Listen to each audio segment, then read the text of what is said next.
TPCC chief Revanth Reddy మరోసారి ఢిల్లీకి వెళ్లారు. నిన్న ఢిల్లీకి వెళ్లిన రేవంత్ కాసేపటి క్రితమే హైదరాబాద్కు బయలుదేరారు. అయితే ఢిల్లీ ఎయిర్పోర్టుకు చేరుకున్న రేవంత్కు అధిష్టానం నుంచి పిలుపు రావడంతో మళ్లీ వెనక్కి వెళ్లారు.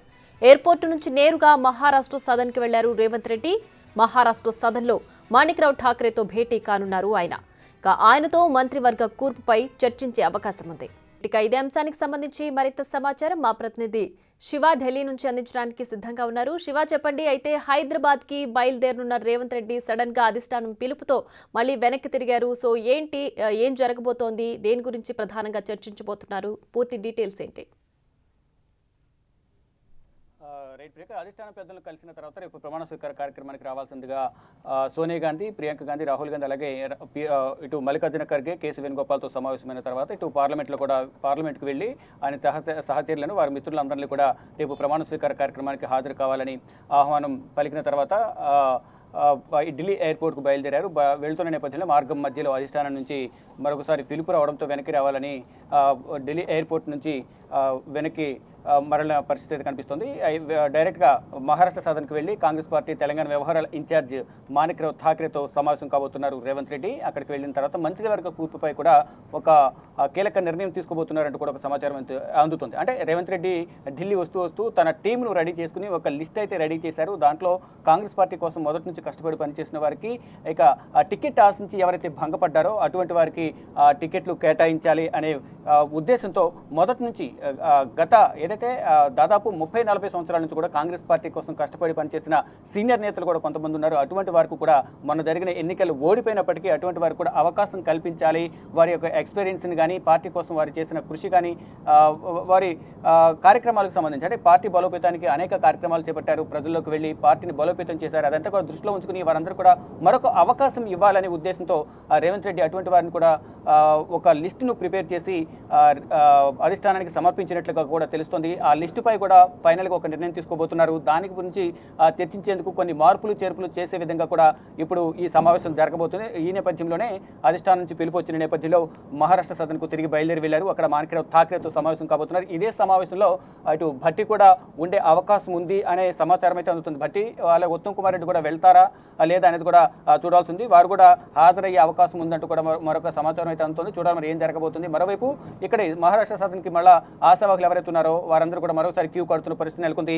ఇక ఫైనల్గా రేపు ఏదైతే ప్రమాణ స్వీకార కార్యక్రమం జరగబోతుందో ఈ ప్రమాణ స్వీకారంలో రేవంత్ రెడ్డితో పాటు ఎవరెవరు ప్రమాణ స్వీకారం చేస్తారు అనే దానిపై కూడా క్లారిటీ అనేది రేవంత్ రెడ్డి ఢిల్లీలో ఉండగానే వచ్చే అవకాశం అయితే కనిపిస్తుంది. ఈ నేపథ్యంలోనే ఆ క్లారిటీ కోసమే, దాని గురించి ఒక కీలక నిర్ణయం తీసుకునే దానికోసమే అధిష్టానం మరొకసారి రేవంత్ రెడ్డిని వెనక్కి రావాల్సిందిగా పిలిచినట్లుగా తెలుస్తోంది. ఈ నేపథ్యంలోనే ఢిల్లీ ఎయిర్పోర్ట్కు దగ్గరికి వెళ్ళిపోయిన రేవంత్ రెడ్డి మళ్ళీ పిలుపు మేరకు వెనక్కి వచ్చారు. మహారాష్ట్ర సదన్కు వెళుతున్నారు. మరి కాసేపట్లో మహారాష్ట్ర సదన్ చేరుకుని మాణిక్రావు ఠాక్రేతో చర్చలు జరపబోతున్నారు. ఇక ఈ చర్చల సారాంశం ఏంటి అనేది కూడా మళ్ళీ మనకు ఈ సమావేశం ముగిసిన తర్వాత తెలిసే అవకాశం అయితే కనిపిస్తుంది. ఇక మొత్తంగా చూసుకుంటే కనుక రేవంత్ రెడ్డి సీఎంగా ప్రమాణ స్వీకారం చేయబోతున్నారు. రేపు ఉప ముఖ్యమంత్రి, మంత్రివర్గ కూర్పు దీనిపై ప్రధానంగా ఒక నిర్ణయం అయితే తీసుకునే అవకాశం కనిపిస్తుంది. అదే డీకే శివకుమార్ ఇచ్చిన లీకుల ప్రకారం చూసుకుంటే కనుక ఉప ముఖ్యమంత్రి ఉంటే ఒకరే ఉంటారు అనేది అధిష్టానం చెప్పినట్టుగా కూడా కొన్ని లీకులు అయితే డీకే శివకుమార్ ఇస్తున్నారు. ఆ దిశగా కూడా ఆలోచనలు చేస్తున్నట్టు తెలుస్తుంది. రేవంత్ రెడ్డి మాత్రం మరొక డిప్యూటీ సీఎంను కూడా ప్రకటించాలని కూడా రేవంత్ రెడ్డి ప్రతిపాదన ఉంచినట్లుగా తెలుస్తుంది. అంటే మొదటి నుంచి కూడా అన్ని సామాజిక వర్గాలకు అవకాశం కల్పించాలనేది రేవంత్ రెడ్డి ఆలోచనగా ఉంది. దానిలో భాగంగానే ఒక బీసీ, ఎస్సీ, అలాగే రేవంత్ రెడ్డి ఓసీ ముగ్గురు అన్ని సామాజిక వర్గాలకు సమాన న్యాయం చేసినట్టుగా ఉంటుంది. కాబట్టి మరొక బీసీ ఉప ముఖ్యమంత్రి కూడా అవకాశం కల్పించాలనేది ప్రధానంగా అధిష్టానం వద్ద రేవంత్ రెడ్డి ప్రతిపాదన ఉంచినట్టు తెలుస్తుంది. ఈ నేపథ్యంలోనే దానిపై మరొకసారి చర్చించేందుకు కూడా ఠాక్రేతో సమావేశం కాబోతున్నారు. ఠాక్రేతో సమావేశమైన తర్వాత తిరిగి ఢిల్లీ నుంచి హైదరాబాద్ బయలుదేరతారు రేవంత్ రెడ్డి. రైట్ శివ, అయితే ఇప్పుడు ఆల్రెడీ రేపు జరగబోయే ప్రమాణ స్వీకారం అలాగే మంత్రివర్గ కూర్పుపై ఇప్పటికే చర్చించి అక్కడి నుంచి ఢిల్లీ నుంచి హైదరాబాద్ కి బయలుదేరబోతున్నారు రేవంత్ రెడ్డి. అయితే ఇప్పుడు సడన్ గా కాల్ రావడం, మళ్ళీ వెళ్ళి చర్చించడం అంటే ఇప్పుడు ప్రధానంగా ఏం చేంజెస్ ఉంటున్నాయి అని ఎక్స్పెక్ట్ చేయొచ్చు అంటారు? అయితే నిన్నటి నుంచి కూడా ఢిల్లీలోని ఉత్తమ్ కానీ భట్టి కానీ ఇద్దరు కూడా ఢిల్లీలోనే మకాం వేశారు. ఢిల్లీలో మకాం వేసి వారి కొన్ని ప్రతిపాదనలు డీకే శివకుమార్ కూడా వారితో విడివిడిగా సమావేశమై ఒక్కొక్కరితో గంటకు పైగా సమావేశం నిర్వహించారు. వారి కొన్ని ప్రతిపాదనలు ఉంచారు. ముందుగా భట్టితో సమావేశమైన డీకే భట్టి నుంచి కొన్ని ప్రతిపాదనలు అందుకున్నారు. అంటే ఒకవేళ మేము సీఎం రేసులో ఉన్నాము ముగ్గురం, ఎవరు ఇటు ఉత్తమ్ కుమార్ రెడ్డి, కోమటిరెడ్డి వెంకటరెడ్డి, భట్టి విక్రమార్క ముగ్గురం సీఎం రేసులో ఉన్నామని తెలిపిన నేపథ్యంలో కానీ నేను ఢిల్లీ మాత్రం ఇద్దరే వచ్చారు. ఇటు కోమటిరెడ్డి మాత్రం ఢిల్లీ హైదరాబాద్కి పరిమితమయ్యారు. నిన్న ఢిల్లీ చేరుకున్నారు ఉత్తమ్ భట్టి. వారితో చర్చలు జరిపిన తర్వాత వారు కొన్ని ప్రతిపాదనలు ఇచ్చారు. నేను సీఎం రేసులో ఉన్నాను, లేని పక్షంలో డిప్యూటీ సీఎం నేను ఒక్కరినే ఉంటాను, నన్నే ఉంచాలి అనే దానిపై కూడా ఒక ప్రతిపాదన ఉంచారు. ఇటు ఉత్తమ్ కుమార్ రెడ్డి తను కూడా సీఎం రేసులో ఉన్నాను, లేని పక్షంలో నాకు పీసీసీ ఇవ్వాలి, నా భార్యకు మంత్రి ఇవ్వాలి, ఈ రెండు ప్రతిపాదనలు ఉంచినట్లుగా కూడా తెలుస్తూ ఉంది. కానీ ఆఫ్ ది రికార్డ్ కూడా కొన్ని కీలక వ్యాఖ్యలు చేసినట్లుగా కూడా మనకు తెలుస్తోంది. తర్వాత మీడియాతో కూడా మాట్లాడారు ఉత్తమ్ కుమార్ రెడ్డి. నేను 7 సార్లు ఎమ్మెల్యేగా చేశాను, పీసీసీగా చేశాను, నేను సీనియర్ని, నాకు ఇవ్వడంలో తప్పేముంది, నేను యాస్పిరెంట్గా ఉన్నాను, నేను ఆశిస్తున్నాను, కానీ ఫైనల్గా అధిష్టానం ఏ నిర్ణయం తీసుకుంటే నేను కట్టుబడి ఉంటానంటూ చెప్తూనే మరోవైపు ఈ సీఎం పదవిలో రేసులో నేను ఉన్నానంటూ కూడా ఒకవేళ సీఎం పదవి నాకు ఇస్తే పాలన కొనసాగిస్తాను, ఒక పద్ధతి ప్రకారం చేస్తాను, అందరినీ కలుపుకుని పోతాననే వ్యాఖ్యలు అయితే చేస్తున్న పరిస్థితి నెలకొంది. ఇక ఫైనల్గా కేసీ వేణుగోపాల్తో సమావేశమయ్యారు. అక్కడ జరిగిన చర్చల సారాంశం ప్రకారం చూసుకుంటే కనుక వారందరినీ బుజ్జగించినట్లుగా తెలుస్తోంది. తర్వాత 6 గంటలకు కేసీ వేణుగోపాల్ కాంగ్రెస్ పార్టీ కార్యాలయంలో వారందరినీ తీసుకుని వెళ్ళి డీకే శివకుమార్, మాణిక్రావు ఠాకరే, అలాగే ఉత్తమ్ కుమార్ రెడ్డి, భట్టి విక్రమార్క వీరందరి సమక్షంలోనే రేవంత్ రెడ్డిని సీఎల్పీగా ఎన్నుకుంటున్నాము, ప్రమాణ స్వీకారం చేయబోతున్నారు, అందరూ సహకరించాలి అనేది ఒక ఆదేశం ఇచ్చినట్టుగా కూడా కేసీ వేణుగోపాల్ నిన్న ప్రెస్ మీట్ పెట్టి రేవంత్ రెడ్డి కష్టపడి పార్టీని అధికారంలో తీసుకొచ్చారు కాబట్టి రేవంత్ రెడ్డికి సీఎల్పీ బాధ్యతలు అప్పగిస్తున్నాము, ప్రమాణ స్వీకారం అనేది ముఖ్యమంత్రిగా చేయబోతున్నారనేది కేసీ వేణుగోపాల్ తెలిపారు.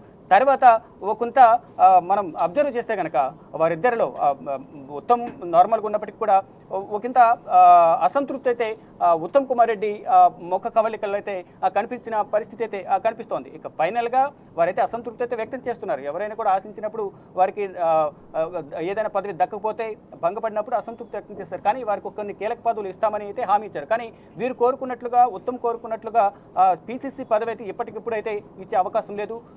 మరొక 4 నెలల్లోనే లోక్సభ ఎన్నికలు వస్తున్న నేపథ్యంలో ఈ లోక్సభ ఎన్నికలు ముగిసిన తర్వాత పీసీసీ బాధ్యతలు అనేది కొత్త సీనియర్ నేతకు వేరే వ్యక్తికి అయితే ఇచ్చే అవకాశం ఉంది. ఉత్తమ్కి ఇస్తారా, ఇంకా మరికొంతమంది సీనియర్ నేతలు కూడా ఉన్నారు, వారికి ఇస్తారా అనేది కూడా చూడాల్సింది. కానీ తన భార్యకు మాత్రం మంత్రి పదవి ఇవ్వాలనేది అధిష్టానం ఒప్పుకున్నట్టుగా తెలుస్తోంది. ఇక భట్టి పెట్టిన ప్రతిపాదనకు బెట్టిని ఒక్కరిని ఉప ముఖ్యమంత్రిని చేస్తారా, మరొకరిని కూడా ఉప ముఖ్యమంత్రిగా ప్రకటిస్తారా అనేది కూడా చూడాల్సింది. ఆ చర్చల కోసమే మరొకసారి రేవంత్ రెడ్డిని వెనక్కి పిలిచినట్టు తెలుస్తుంది. రేవంత్ రెడ్డి నుంచి తుది నిర్ణయం తీసుకున్న తర్వాత మంత్రివర్గ కూర్పు కానీ ఉప ముఖ్యమంత్రి ఎవరుండాలి, ఎంతమంది ఉండాలి అనే దానిపై కూడా ఒక ప్రకటన చేసే అవకాశం అయితే ప్రధానంగా కనిపిస్తుంది. మొత్తంగా అందరికీ ఆహ్వానాలు పంపారు. అందరూ కూడా రేపు ప్రమాణ స్వీకార కార్యక్రమానికి రాబోతున్నారు. అందరినీ రావాలి, ప్రతి ఒక్కరు కూడా హాజరవ్వాలనేది రేవంత్ రెడ్డి ప్రచార కార్యక్రమాలు కూడా చెప్పిన పరిస్థితి అయితే కనిపిస్తోంది. ప్రియా రైట్ శివ, అయితే ఇప్పుడు రేవంత్ రెడ్డి ఠాక్రేతో సమావేశం ఎంతసేపు ఉండే అవకాశం ఉంది, అలాగే పూర్తి డీటెయిల్స్ మనకు ఎప్పటిలోపు తెలిసే అవకాశం ఉంది?